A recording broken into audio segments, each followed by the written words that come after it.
Story நேரம் Tamil வியூவர்ஸ்க்கு hi. Love story இந்த 70s next பார்ட்ல என்ன ஆக போகுதுன்னு இன்னைக்கு இந்த வீடியோல பார்க்க போறோம். என்னது கல்யாணமா, நீங்க பண்ணிக்க போறீங்களான்னு ஷூ மேடம் ஷாக் ஆயிட்டு கேட்டுட்டு இருக்காங்க. ஃபெய்னி, ஆமா நானும் மூயாங்கும் கல்யாணம் பண்ணிக்க போறோம். உங்க ஆசீர்வாதத்தோட எனக்கு கொடுக்க வேண்டிய அந்த லெட்டரையும் கொடுத்தீங்கன்னா மேரேஜ் சர்டிபிகேட் வாங்க வசதியா இருக்கும்னு சொல்றா. நல்ல முடிவு எடுத்திருக்க. இந்த முடிவை நீ முன்னாடியே எடுத்திருக்கணும். என் பையனுக்கு அந்த அளவுக்கு தகுதி உனக்கு இல்லைன்னு புரிஞ்சுட்டு நீயாவே விலகி இருக்க. அதனால என் ஆசீர்வாதமும் உண்டு. கண்டிப்பா லெட்டர் தானே, உடனே கொடுத்துடுறேன்னு. அப்பாடா என் பையன் தப்பிச்சான்னு அவங்க ஹாப்பியா இருக்காங்க. ஃபெய்னி பாக்குறா. ரொம்ப தேங்க்ஸ்ன்னு மூயாங்க பார்க்க ஹாஸ்பிட்டல் கிளம்பிடுறா. மூயாங் காலையில வெளியே போனான். அப்புறம் ஹாஸ்பிட்டலுக்கு திரும்ப இன்னும் வரவே இல்லைன்னு நர்ஸ் சொல்றாங்க. எங்க போயிருப்பான்னு தெரியலையேன்னு ஃபெய்னி ஒரு பக்கம் தேட ஆரம்பிக்கிறா. மூயாங் இருக்கிறது ஃபெய்னியோட அம்மா அப்பா வீட்ல. நிறைய கிஃப்ட் எல்லாம் வாங்கிட்டு போய் கொடுக்குறான். என் பொண்ணு மேல நன்றி கடன் உனக்கு நிறைய இருக்குன்னு தெரியும்பா. அதுக்குன்னு இவ்வளவு கிஃப்ட் எல்லாம் வாங்கி தர தேவையில்ல நமக்கு அம்மா சொல்றாங்க. ஏன்னா அவளுக்கு கல்யாணம் ஆக போகுது அப்படின்னு. தெரியும் ஆண்டி, உங்க பொண்ணை கல்யாணம் பண்ணிக்கிறதுக்காக தான் முறைப்படி உங்ககிட்ட பொண்ணு கேட்கலான்னு வந்திருக்கேன் அப்படின்னு மூயாங் பெரிய குண்டா தலையில போட்டுடுறான். ஃபெய்னியோட அம்மா அப்பா ரெண்டு பேரும் ஷாக் ஆயிடுறாங்க. என்னப்பா சொல்ற அப்படின்னு. ஃபெய்னி கொஞ்ச நேரத்துக்கு அப்புறம் வரா. மூயாங்க பார்த்து, எதுக்குடா இங்க வந்த? நான் ஹாஸ்பிட்டலுக்கு வர மாட்டேன், எனக்கு கல்யாணம் ஆக போகுதுன்னு சொன்னேன்ல, சும்மா டிஸ்டர்ப் பண்ணாதன்னு ஒரு ஆக்டிங்க போட்டு அவனை அங்கிருந்து வெளியே அனுப்பலான்னு பாக்குறா. ஃபெய்னி, ரொம்ப நடிக்காத. நீங்க பண்ண பிளான் அவன் நல்லா சொல்லிட்டான், எல்லாமே தெரிஞ்சிருச்சு. ஃபெய்னி கொஞ்சம் உள்ள வா அப்படின்னு அவங்க அம்மா கூட்டு போறாங்க. மூயாங்க ஃபெய்னியோட அப்பா தனியா கூட்டு போறாரு. ரெண்டு பேர்கிட்டயும் பேச ஆரம்பிக்கிறாங்க. ஃபெய்னி கிட்ட அவங்க அம்மா, அறிவு கட்டவளே, முட்டால போய் கல்யாணம் பண்ண போற, என்ன நினைச்சிட்டு இருக்கேன்னு கேட்க, அம்மா அவனுக்கு பழசு மறந்துருச்சு, முட்டாலாம் கிடையாது, தப்பா பேசாத, நான் கல்யாணம் பண்ணிக்கிறதுக்கு ரெடி ஆயிட்டேன் அப்படின்னு அவன் சொல்றா. அதெல்லாம் கிடையாது. ஈஃபாங் என்ன ஆனா, அவனை ஏன் கல்யாணம் பண்ணிக்கலன்னு கேட்க, அவனும் நானும் பிரேக்கப் பண்ணிட்டோமா, இப்போ நான் மூயாங்க கல்யாணம் பண்ணிக்கிறேன் அப்படின்னு சொல்றா. மூயாங்கை வெளியே ஃபெய்னியோட அப்பா வறுத்தெடுத்துட்டு இருக்காரு. என்னப்பா, ஒரு ஸ்டேட்டஸ்னு ஒண்ணு வேணாமா? திடீர்னு நீ எல்லாத்தையும் மறந்துட்டு வந்து நிப்ப, எப்படிப்பா உன்னை கல்யாணம் பண்ணி வைக்கிறது? அதெல்லாம் சரிப்பட்டு வராது, இதெல்லாம் கண்டிப்பா ரெக்ரெட்ல தான் போய் முடியும் அப்படின்னு சொல்லிட்டு இருக்காரு. ஃபெய்னி கிட்ட அவங்க அம்மா, உண்மையை சொல்லு, உன் அண்ணனை கல்யாணம் பண்ணிக்கிட்டு இந்த இடத்துக்கு வரணுங்கிற ஒரே காரணத்துக்காக கல்யாணம் பண்றேன்னு சொல்ற, இதெல்லாம் கொஞ்சமாவது நல்லா இருக்கான்னு கேட்க, அப்பெல்லாம் இல்ல, எனக்கும் சில பர்சனல் ரீசன்ஸ் இருக்கு, அதுக்கு தான் கல்யாணம் பண்றேன், என்னை விடுங்க அப்படின்னு ஃபெய்னி சொல்றா. இந்த கல்யாணம் நடக்காது நடக்காதுன்னு அம்மா அப்பா ரெண்டு பேரும் சொல்லிட்டு இருக்காங்க. ஃபெய்னி கோச்சிட்டு அங்கிருந்து கிளம்புறா. மூயாங் பின்னாடியே போயிட்டு இருக்கான். ஃபெய்னி, கல்யாணம்னா அம்மா அப்பாட்ட தானே பேசணும், எனக்கு அம்மா அப்பா இல்ல, அதான் நான் உங்க அம்மா அப்பா கிட்ட பேச வந்தேன், இதுல என்ன தப்பு இருக்கு ஃபெய்னி அப்படின்னு கேட்க, எனது எங்க அம்மா அப்பா கிட்ட பேச வந்தியா, அறிவு இருக்கா இல்லையா? இப்போ இந்த விஷயம் தெரிஞ்சதுக்கு அப்புறமா நம்ம எப்படி கல்யாணம் பண்றது? தெரியாம போய் பண்ணியிருந்தோம்னா டாக்குமெண்ட்ஸ் அவங்க கிட்ட கொடுத்துட்டு எப்படியோ எஸ்கேப் ஆயிருக்கலாம். நான் என்ன பண்றது அப்படின்னு கேட்டு அங்கிருந்து போயிட்டு இருக்கா. மூயாங்குக்கு என்ன பண்றதுன்னே தெரியல. அது ஃபெய்னி, கல்யாணம்னா வீட்டுல சம்மதத்தோட தானே பண்ணும், அதனாலதான். இப்ப நம்ம என்ன பண்ணலாம்னு சொல்லு, ஒன்னும் பிரச்சனை கிடையாது. உன் அம்மா அப்பாவை எப்படி சம்மதிக்க வைக்கிறதுன்னு நான் ஐடியா போடுறேன்னு சொல்ல, எல்லாரும் உனக்கு தலையில அடிபட்டு மூளை குழம்பிடுச்சுன்னு சொன்னாங்க. அப்ப நான் நம்பல. இப்ப சம்மதிக்க வைக்க முடியும்னு ஈஸியா சொல்ற பாரு, இப்பதான் நம்புறேன் அப்படின்னு ஃபெய்னி கிண்டல் பண்றா. மூயாங்க உடனே, இல்ல இல்ல நீ கவலைப்படாத, நான் பாத்துக்கிறேன், அவங்க எல்லாம் ஒரு ஆளே இல்லைன்னு சொல்ல, யார பாத்துறா, என் அம்மா அப்பாவை பார்த்து ஆளே இல்லைன்னு சொன்னேன்னு ஃபெய்னி மூயாங்க திட்டிட்டு துரத்திட்டே ஓடிட்டு இருக்கா. இங்க ஷூ மேடம் கிட்ட ஈஃபாங் வந்துடுறான். அம்மா, ஃபெய்னிக்கு எதுக்கு கல்யாணம் பண்ணிக்கிறதுக்கு ஓகேன்னு சர்டிபிகேட் கொடுத்தீங்க? அந்த பொண்ணும் நானும் ஒருத்தங்க விரும்பணும்னு சொல்லிட்டு எல்லாருக்கும் தெரியும். இப்ப அடுத்தவங்க என்ன பார்த்தா மட்டமா நினைக்க மாட்டாங்களான்னு கேட்க, அந்த பொண்ணுக்கு தகுதி இல்லைன்னு தெரிஞ்சு அவளே விலகிட்டா. நான் என்னடா பண்றது? எனக்கு தான் லிங்கி இருக்காளே, தங்கமான பொண்ணு, காலேஜ் படிக்கிறா, பார்க்க வேற அழகா இருக்கா, அவளை கல்யாணம் பண்ணிட்டு போய் உருப்படுற வேலையை பாரு, நாளைக்கு அவளை எங்கேயாவது கூட்டிட்டு மூவிக்கு போயிட்டு வா. இதுக்கும் மேல ஃபெய்னி ஃபெய்னின்னு தேவையில்லாம அலைஞ்சு என்ன அவமானப்படுத்திட்டு இருக்காத, புரியுதான்னு அவங்க அம்மா துரத்துறாங்க.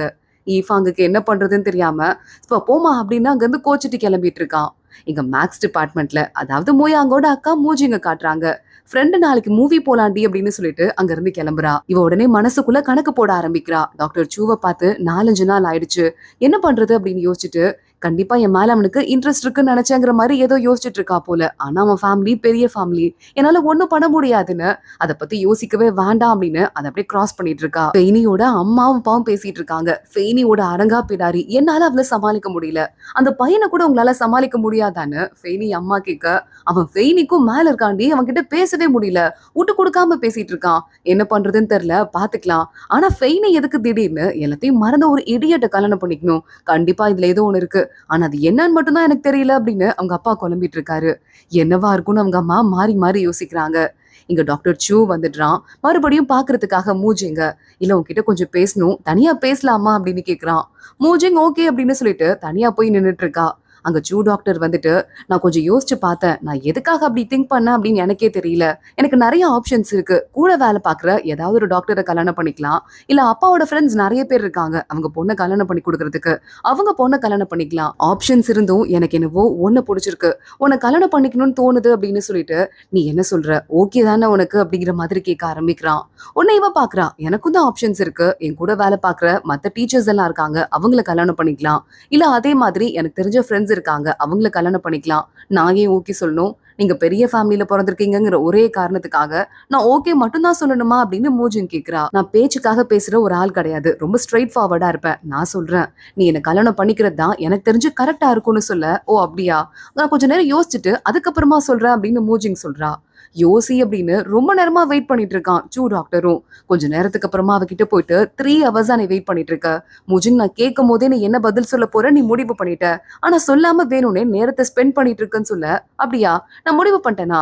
என்ன ஆன்சர் சொல்ல போறேன்? எங்க நீங்க சொல்லுங்க பாக்கலாம் அப்படின்னு கேக்குறா. எனக்கு தெரியல, நீ தான் சொல்லணும். நீ என்ன கல்யாணம் பண்ணிக்கிறியா அப்படின்னு மறுபடியும் சூ கேக்குறான். ஓகே அப்படின்னு மூஜிங் சொல்லிடுறா. 2 பேரும் சிரிச்சிட்டு இருக்காங்க. சூ பக்கத்துல வந்து மூஜிங் பக்கத்துல நிக்க ஆரம்பிக்கிறான் சிரிச்சுட்டே.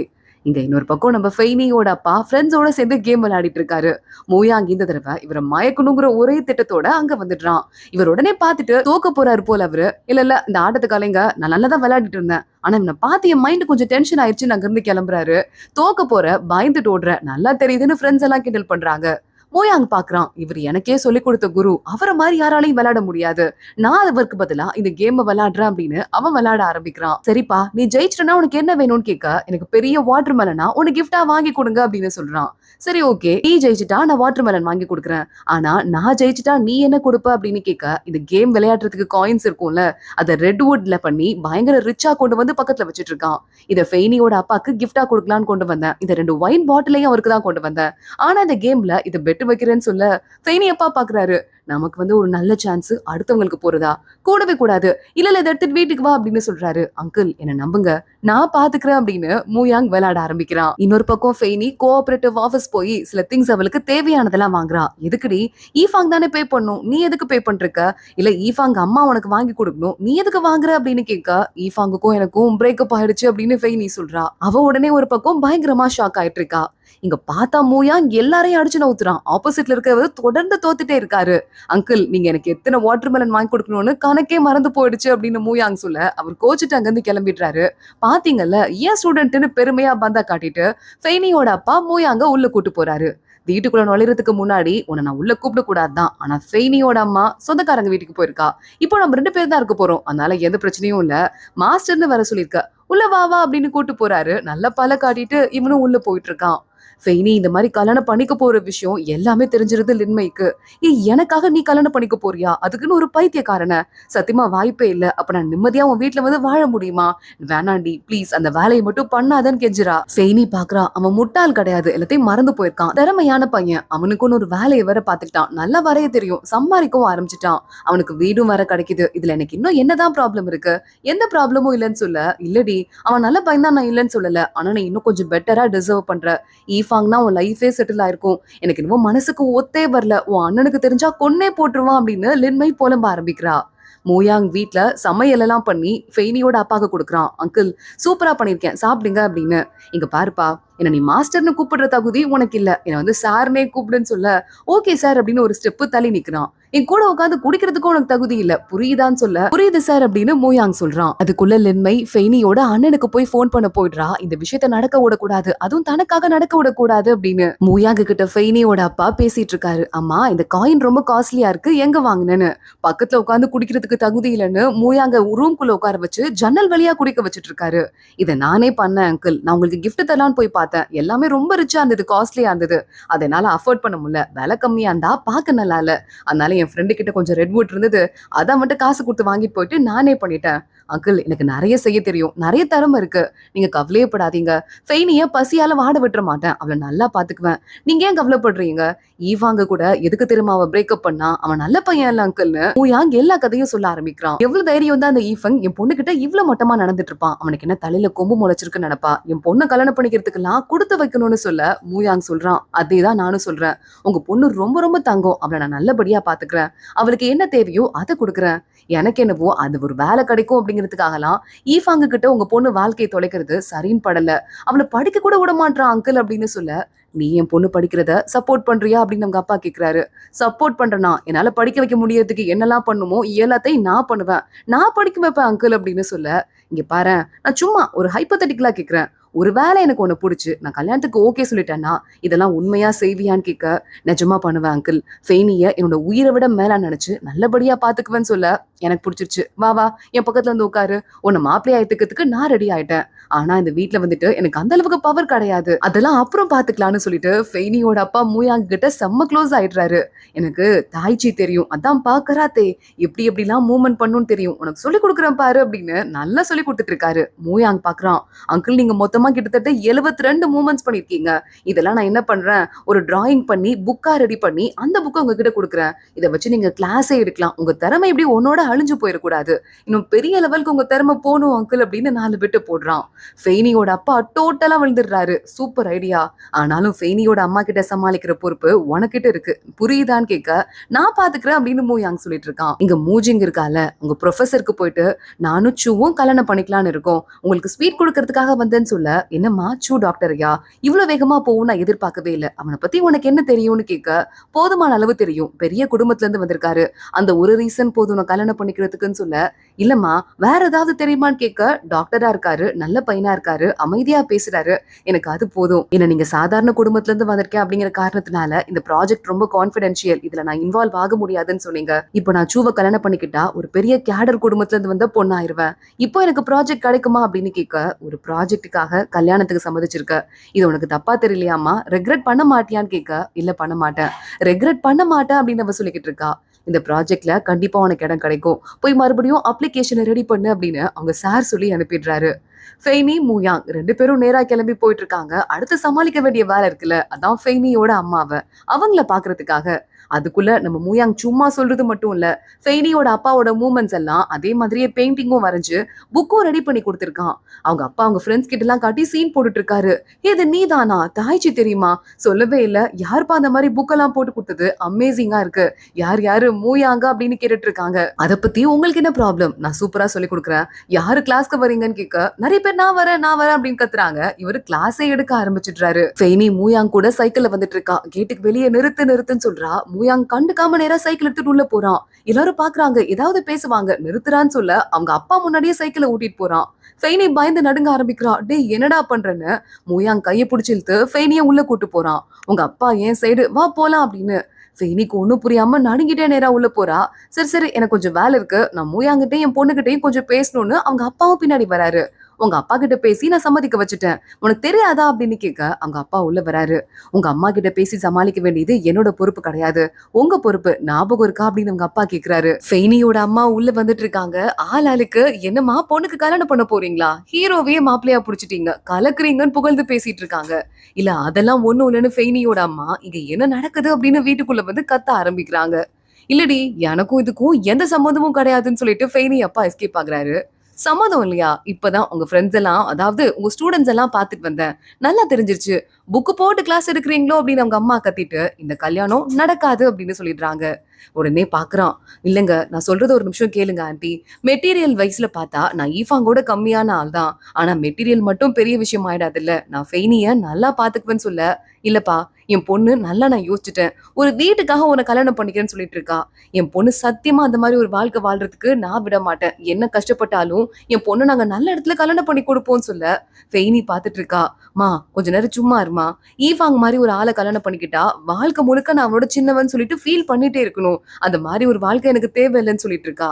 சரிடி ஈஃபாங்க விட்டுரு, வேற யாருமே மாப்பிள்ளையே இல்லையா, மூயாங்க கிட்ட வேற என்ன இருக்கு ஹீரோங்கிற பேரை தவிர, அவனை கல்யாணம் பண்ணிட்டு நீ என்ன பண்ண போறன்னு சொல்ல, அம்மா அவன் கிட்ட என்ன இல்ல, காலேஜ் படிக்கிறதுக்கு அவனுக்கு தகுதி இருக்கு, இடம் கிடைச்சது, ஆனா அவன் படிக்கல, ஒரு பொண்ணோட உயிரை காப்பாத்துறதுக்காக தன்னை பத்தி கவலைப்படாம களத்துல இறங்கி ஹீரோங்கிற பேரை வாங்கியிருக்கான், இதுக்கும் மேல ஒரு பையனை கல்யாணம் பண்ணிக்கிறதுக்கு வேற என்னமா தகுதி வேணும்னு கேக்குறா. மூயாங் பயங்கரமா டஸ்டா ஃபீல் ஆகுறான். ஃபெய்னியவே பாத்துட்டு இருக்கான்.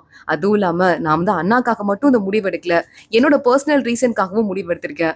எனக்கு வந்து கல்யாணம் பண்ணிக்கிறதுல மூயாங்க கிட்ட எந்த பிரச்சனையும் கிடையாது. இதுக்கும் மேல எனக்கு சொல்றதுக்கு என்ன இருக்குன்னு தெரியலன்னு ஃபெய்னி சொல்ல, அவ சொல்றதும் கரெக்ட் தானடி அப்படின்னு அவங்க அப்பாவும் சொல்லிட்டு இருக்காரு. அவங்க அம்மா அழுதுட்டு இருக்காங்க. நிஜமாவா அப்படின்னு. நிஜமா எனக்கு இவனை பிடிச்சிருக்கு, நான் கல்யாணம் பண்ணிக்கிறேன் அப்படின்னு ஃபெய்னி சொல்லிடுறா.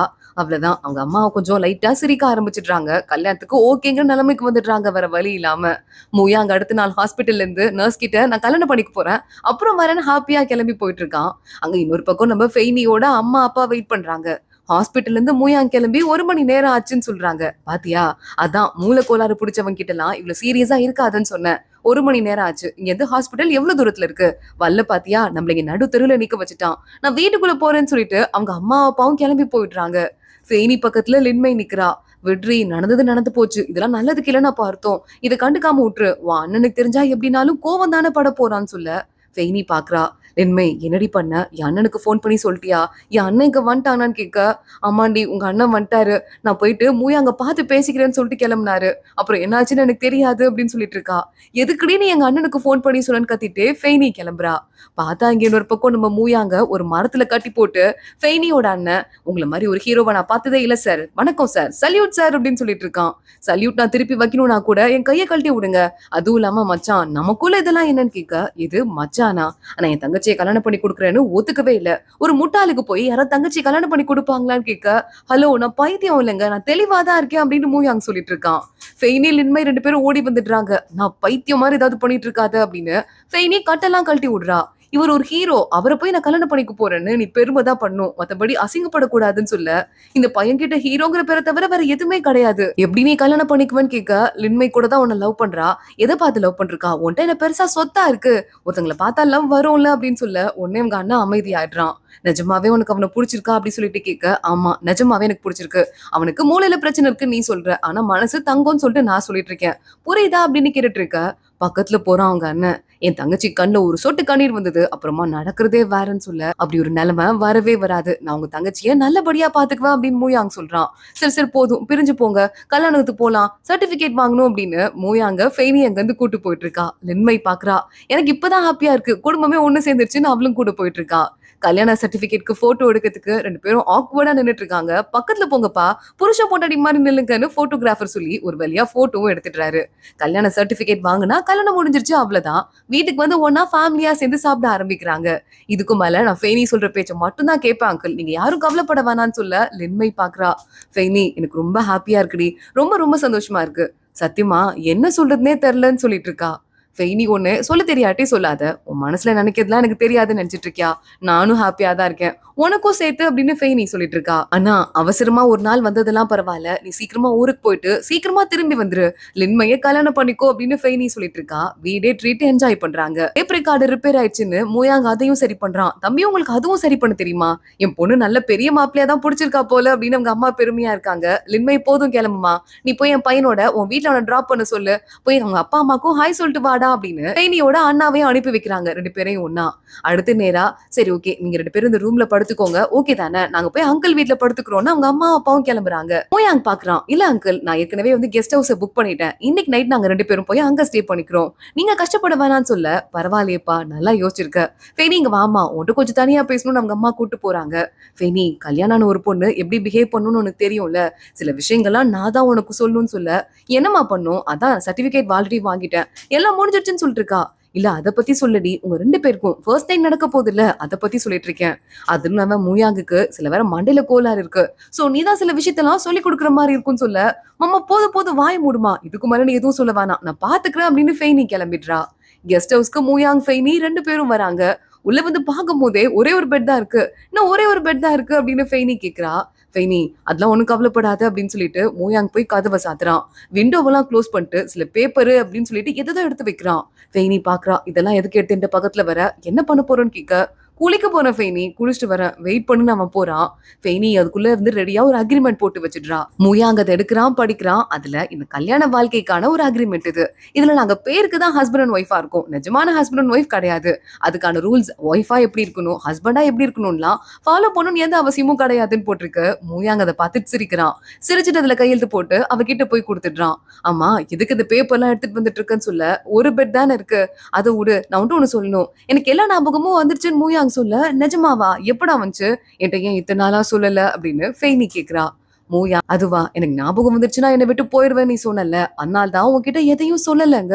ஃபெய்னி பாக்குறா. அப்படியா, பரவாயில்ல உனக்கு ஞாபகம் வந்தது இல்ல, அதுவே எனக்கு ரொம்ப ரொம்ப ஹாப்பி. இப்பதான் நம்ம கல்யாணம் பண்ணிட்டோம், நினைச்சா கூட என்னால உன்னை விட்டு போக முடியாதுன்னு சொல்ல, ஃபெய்னி உன் குடும்பத்துக்குள்ள என்னை சேர்த்துக்கிட்டல அதுக்கு ரொம்ப தேங்க்ஸ், அது என்னைக்குமே மறக்க மாட்டேங்கிறான்.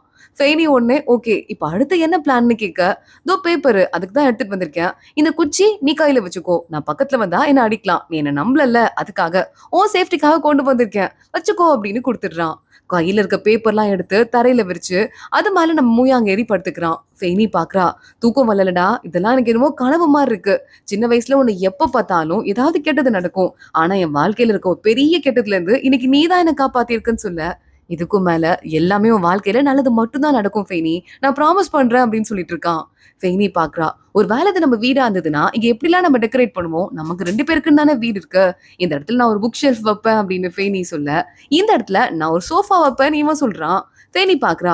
அப்போ இந்த இடத்துல ஒரு தையல் மிஷின் போடலான்னு சொல்லிட்டு, ஐயோ இது ஒரு ரூம் தான் இருக்கு, பெட் போடவே நம்ம மறந்துட்டோமே, 2 பெட். ஆனா 2 பெட்டா வாங்கினா ஃபெய்னி அடுத்தவங்க என்ன சொல்லுவாங்க, ஒரே பெட்டை 2ஆ பிரிப்பாங்கல்ல அந்த மாதிரி ஒரு காட் வாங்கிடலாம், பகல்ல 2 ஒண்ணா இருக்கட்டும் ஒரே பெட் மாதிரி, நைட்டு நம்ம வீட்டுக்கு வந்ததும் 2ஐயும் தனித்தனியா பிரிச்சு வச்சிடலாம்.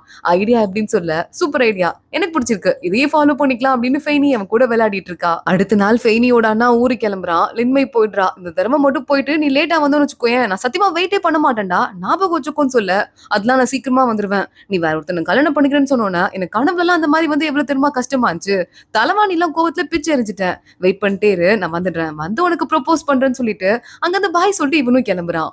ஃபெய்னி மூயாங் 2 பேருமே ஷூ மேடம் கிட்ட போயிட்டு வாழ்த்து வாங்குறாங்க. சூப்பர்பா சூப்பர்பா கல்யாணம் பண்ணிட்டீங்கல்ல, எனக்கு அதை விட சந்தோஷம், போயிட்டு வாங்கன்னு சொல்ல, போயிட்டு வாங்களா, நீங்க எங்களுக்கு வீடு தனியா அலாட் பண்றேன்னு சொன்னீங்க, அதுக்கு தான் வந்திருக்கோம், சர்டிபிகேட்டே அதுக்கு தான் காட்டணும்னு சொல்ல, ஒண்ணு ஷூ மேடம் பாக்குறா. அதுவாப்பா, இப்போதைக்கு எந்த வீடும் புதுசா அலாட் ஆகுற மாதிரி இல்ல, கொஞ்சம் டைம் நீங்க வெயிட் பண்ணி தான் ஆகணும், வேற வழி இல்ல அப்படின்னு சொல்றா. இல்லங்க பரவாயில்ல, ஏதாவது பழைய வீடு இருந்தா கூட காலி பண்ணிட்டு யாராவது போயிருப்பாங்கல்ல, அதை அலாட் பண்ணுங்க, அது போதும் மூயாங் சொல்றான். அது கூட இல்லப்பா, என்ன பண்றது, கொஞ்சம் வெயிட் பண்ணி தான் ஆகணும், நான் என்ன பண்ண முடியும்னு இந்த மேடம் கையை விரிச்சிடுறா. மூயாங்க ஒண்ணு அதுவரை ஒன்னும் பிரச்சனை இல்ல, நாங்க வந்து கெஸ்ட் ஹவுஸ்லயே போய் ஸ்டே பண்ணிக்கிறோம், ஆனா அதுக்கான காசை நீங்க பே பண்ணிடுவீங்களான்னு கேட்க, என்னப்பா அநியாயமா இருக்கு, அதெல்லாம் நாங்க எப்படி பே பண்ண முடியும், அதுவும் இல்லாம வேற வழி என்கிட்ட இல்லப்பா அப்படின்னு மறுபடியும் சொல்றா. பெயினி பாக்குறா. அந்த ஃபெங்லின் இருக்காளே அவளுக்கு இன்னும் கல்யாணமே ஆகல, அவளுக்கு என்ன அடிப்படையில வீடு அலாட் பண்ணிருக்கீங்க, எனக்கு கொடுக்காம அப்படின்னு இவ பேச ஆரம்பிக்க, என்னையே எதிர்த்து பேசுறியா, அதெல்லாம் எல்லா தலைவர்களும் சேர்ந்து எடுத்த முடிவு, இல்லனா இல்லதான், கிளம்ப போறீங்களா இல்லையான்னு கேட்க, ஃபெய்னி சண்டை போடுறதுக்கு வர மூயாங் பாக்குறான். ஃபெய்னி விடு வா வெளியே போனான்னு கிளம்பிடுறான். ஃபெய்னிக்கு அழுக்கு தாங்க முடியல, உட்காந்து அந்த இடத்துல வெளியே வந்து அழ ஆரம்பிக்கிறா. மூயாங்கிக்கே ரொம்ப கஷ்டமாயிடுது. ஃபெய்னி என்ன ஆச்சுன்னு பக்கத்துல உட்கார, இல்ல மூயாங் நான் எவ்வளவுதான் கஷ்டப்பட்டா கூட வாழ்க்கை எனக்கு பிடிச்ச மாதிரி என்னைக்குமே போகாது போல, நான் கஷ்டப்பட்டே தான் இருக்கணும் போல, வீடுக்காக தான் நம்ம கல்யாணமே பண்ணோம், இப்ப வீடே கிடைக்கல பாரு அப்படின்னு அழுதுட்டு இருக்கா. மூயாங் பாக்குறான். ஃபெய்னி நான் ஏதாவது ஐடியா யோசிக்கிறேன், நீ கவலைப்படாத, இப்போதைக்கு அம்மா அப்பா வீட்டுக்கு போலாம் அப்படின்னு சொல்லிடுறான். இன்னைக்கு அவங்க அம்மா அப்பாக்கு 30th வெட்டிங் ஆனிவர்சரியா, இன்னைக்குதான் ரொம்ப வருஷத்துக்கு அப்புறம் நம்ம தனியா இருக்க சான்ஸ் கிடைச்சிருக்கு, இந்த வெட்டிங் ஆனிவர்சரியை செலிப்ரேட் பண்ணலாம், என்னை இத்தனை வருஷமா பொறுத்துக்கிட்டதுக்கு என்னை பாத்துக்கிட்டதுக்கு ரொம்ப ரொம்ப தேங்க்ஸ் ஃபெய்னியோட அப்பா சொல்றாரு. கரெக்டா அந்த 2 பேரும் போய் நடுவில் நிக்கிறாங்க, நாங்க திரும்பி வந்துட்டோன்னு. இவங்க 2 பேரும் ஷாக் ஆயிட்டு பாத்துட்டு இருக்காங்க. ஃபெய்னியும் மூயாங்க உட்காந்து நல்ல விருந்து சாப்பாடெல்லாம் ஒரு வெட்டு வெட்டுறாங்க. ஃபெய்னி நீங்க வந்து எத்தனை நாள் வேணா தங்கிக்கலாம், இதுக்காக எதுக்கு ஷூ எல்லாம் வாங்கிட்டு வரணும்னு கேட்க, மூயாங் தாமா வாங்கினா நான் வாங்கலமா அப்படின்னு ஃபெய்னி சொல்றா. சரி ஓகே நீங்க 2 பேரும் உள்ள ரூம்ல படுத்துக்கோங்க, உள்ள குட்டி கட்டில் தான் இருக்கு, ஃபெய்னியோடது கொஞ்சம் அட்ஜஸ்ட் பண்ணிக்கோங்க அப்படின்னு அவங்க அம்மா சொல்றாங்க. மூயாங் ஒண்ணே குட்டியா தான் இருக்கு, 2 பேரும் அட்ஜஸ்ட் பண்ணிக்கலாமா அப்படின்னு கேக்குறான். கீழே படுறா பொறுக்கி, பேச்ச பாருன்னு திட்டிட்டு இருக்கா. கொஞ்ச நேரம் படுத்துக்கிறேன் ஃபெய்னி அப்படின்னு கட்டில படுத்துட்டு இருக்கான். இங்க வெளியே பார்த்தா அவங்க அம்மா அவங்க அப்பா கிட்ட வராங்க.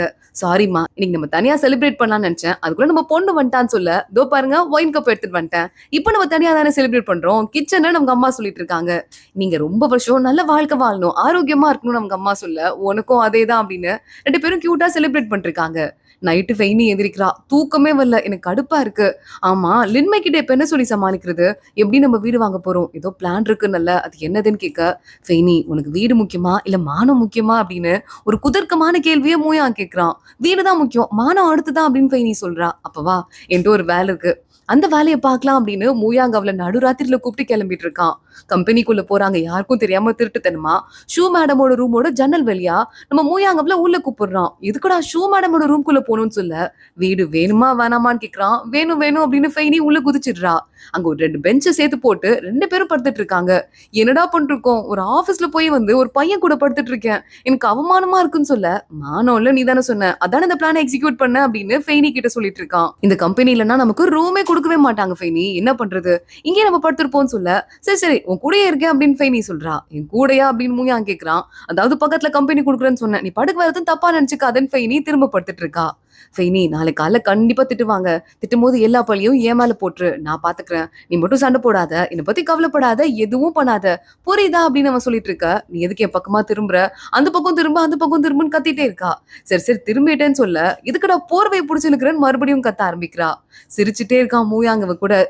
அம்மா என்ன பண்ற? ஏதோ நீ பண்ற அப்படின்னு ஃபெய்னி சொல்லிட்டு இருக்கா. சட்டையை கழட்டுறேன் ஃபெய்னி. அப்பதான் நாளைக்கு அவங்க வரும்போது பவர்ஃபுல்லா இருக்கும்னு சொல்ல, அப்ப நானே என் சட்டையை கழட்டிடுறேன்னு ஃபெய்னி சொல்லிடுறா. இல்ல இல்ல என் பொண்டாட்டிய இந்த விஷயத்துக்காக கூட அடுத்தவங்க முன்னாடி அவமானப்படுறதுக்கு நான் விட மாட்டேன். அட்வான்டேஜ் கூட நான் எடுத்துக்க மாட்டேன் அப்படின்னு மூயாங் சொல்றான். நான் ஒன்னும் பொண்டாட்டி கிடையாதுன்னு சொல்ல, அப்படியா பொண்டாட்டி கிடையாதா? சர்டிபிகேட்ல அப்படிதான்ப்பா போட்டிருக்குன்னு மூயாங் கிண்டல் பண்ணிருக்கான். நைட் அப்படியே போயிடுது. அடுத்த நாள் காலையில ஷூ மேடம் வரா. கதவை திறக்கிறா. மூயாங்கும் ஃபெய்னியும் இங்க ஒண்ணா படுத்துட்டு இருக்கதை பார்த்துட்டு ஷாக் ஆயிடுறா. என்ன பண்றீங்கன்னு கேட்க, ஹாய் மேடம் குட் மார்னிங்னு பல்ல காட்டிட்டு மூயாங் பேசிட்டு இருக்கான். என்ன நடக்குதுங்கன்னு இவன் கத்துறதோட தான் இன்னைக்கு எபிசோட் முடியுது. செம்ம காமெடியான ஒரு ஐடியாவை மூயாங் போட்டிருக்கான். இதுக்கப்புறம் எப்படி வீடு கொடுக்காம இருக்க முடியும்? என்ன ஆக போகுதுன்னு அடுத்து பார்க்கலாம். இந்த வீடியோவை லைக் பண்ணிக்கோங்க. மறக்காம நம்ம சேனலுக்கு சப்ஸ்கிரைப் பண்ணிட்டு பெல் ஐக்கனையும் கிளிக் பண்ணிக்கோங்க. அடுத்த வீடியோல பார்க்கலாம். அது வரைய பாய்.